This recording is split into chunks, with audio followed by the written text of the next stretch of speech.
Right now, something is sharing your air, your skin, your food, your water. You've never seen it. You've never heard it. But it has been killing humans for longer than humans have had a name for it. This is not a horror story. This is biology. The greatest threats are often the ones we cannot see. Low, building score begins. 10 bacteria. Real science.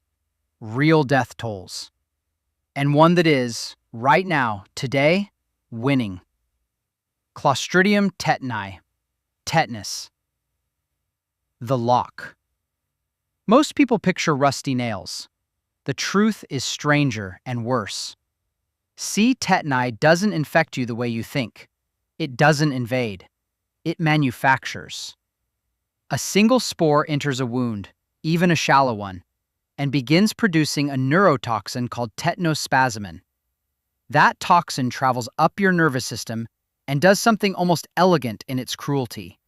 It removes the brakes. Your muscles receive signals to contract, permanently, uncontrollably. Your jaw locks first, then your back arches, then your chest. Your diaphragm, the muscle that makes you breathe, seizes. The mind stays clear. The body becomes a cage. A vaccine exists. Billions still lack access to it. Neisseria meningitis. Bacterial meningitis. 14 hours. Speed is what makes this one different. A healthy teenager wakes up with what feels like a headache. By afternoon, they're in an ICU. By morning, sometimes, they're gone. N. meningitis colonizes the back of the throat silently, in millions of people, causing nothing. But in some, for reasons science still doesn't fully understand, it breaches the bloodstream, crosses into the brain, and triggers meningitis. 14 hours. That's the average window between first symptoms and death without treatment. Salmonella typhi, typhoid fever, the silent carrier. Typhoid Mary wasn't a monster. She was a carrier, someone who harbored this bacteria without symptoms, and she infected dozens of people simply by cooking for them. That's the disturbing genius of S. typhi. It hides in your gallbladder, travels through your bloodstream, and fakes a flu for weeks while quietly perforating your intestinal wall. 21 million cases per year still, mostly in places where clean water is a privilege, not a given. Streptococcus pneumoniae. Pneumonia, the harmless tenant. It lives in your throat right now, probably. In most adults, S. pneumoniae is a harmless tenant, tolerated, ignored, irrelevant. Then your immune system weakens. A cold, exhaustion, old age, and the tenant becomes an invader. It floods the lungs. The alveoli, those tiny air sacs, fill with fluid. You're not drowning in water. You're drowning in your own immune response. 500,000 children die from this every year. Not from some exotic tropical disease, from pneumonia, from this. Staphylococcus aureus, MRSA, the superbug. A glimpse at what's coming. Here's where the story changes. Everything before this, we had answers. Antibiotics, vaccines, treatment protocols.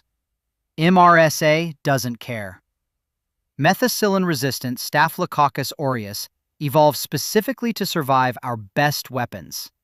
It lives on surfaces, on skin, on hospital equipment, the very places we bring sick people. A skin infection becomes a bloodstream infection. A bloodstream infection becomes sepsis. Sepsis becomes organ failure. MRSA is not a warning sign of what's coming. It is what's coming. A post-antibiotic world is not science fiction. MRSA is its prototype. Bacillus anthracis anthrax. Patient spore. Some bacteria kill accidentally. This one has been weaponized. B. anthracis forms spores that survive in soil for decades. Inert, patient. waiting for a host. In 2001, anthrax was engineered into letters sent through the U.S. postal system. 5 people died, 17 were infected. The nation's capital went into partial shutdown.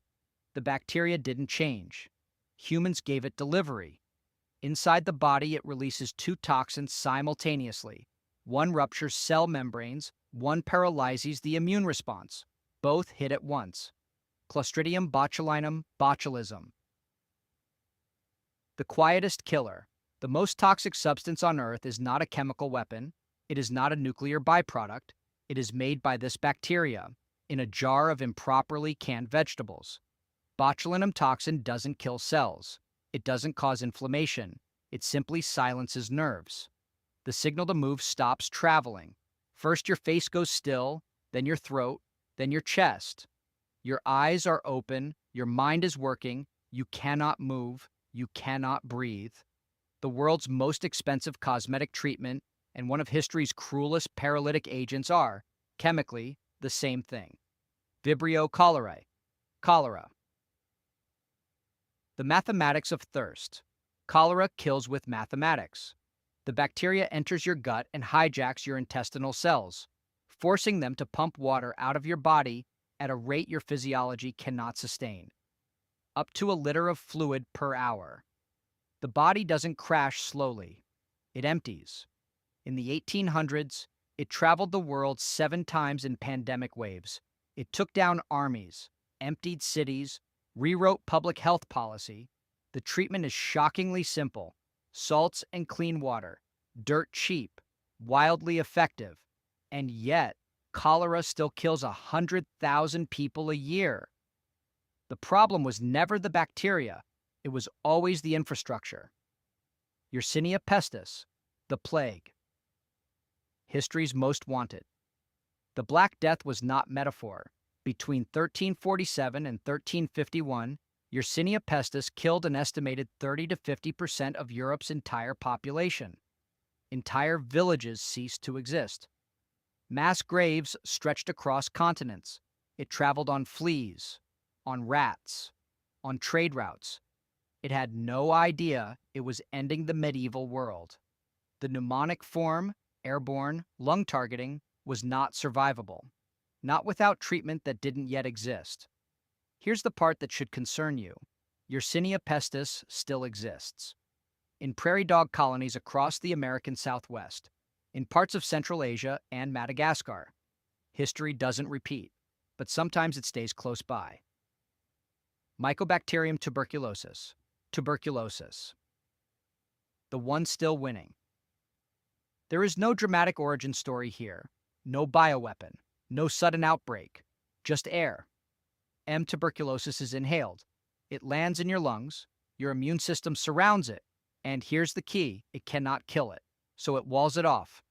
A tiny fortress called a granuloma, and the bacteria waits. For months, years, decades, when your immune system weakens, HIV, malnutrition, stress, age, the walls come down, the cough begins. Persistent, then bloody. By then, you've already breathed near hundreds of people. 1.3 million deaths in 2022. Not used to. Not historically.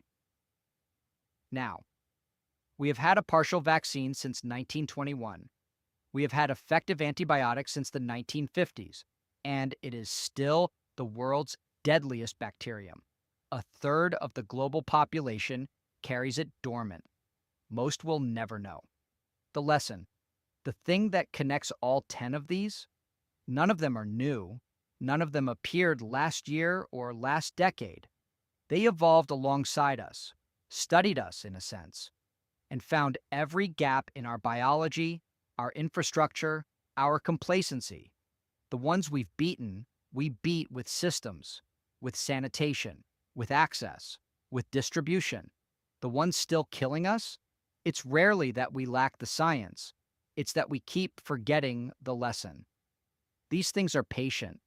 We are not. If one of these surprised you, share it. The most dangerous misconception about bacteria is that we've already won. We haven't. We've just built a longer head start.